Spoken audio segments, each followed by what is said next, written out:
Yun, good afternoon na pala, team vlogger, no? So ayun, natapos na kami sa check-up.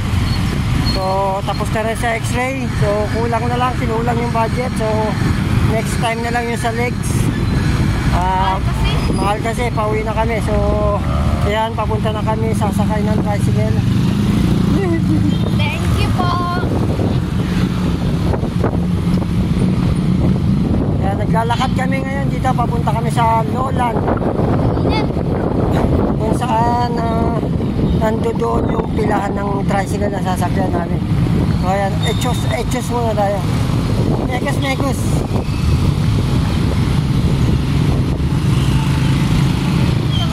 Sobra? Init? Himating nga pa ako. Pag-sige, 777.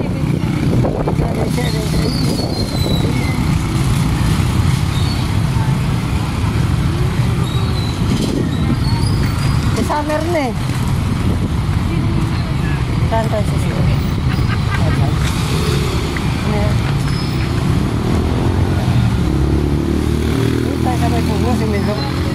Malilim-lilim. Oh, init. Yan, nahanap muna po tayo ng sisilungan.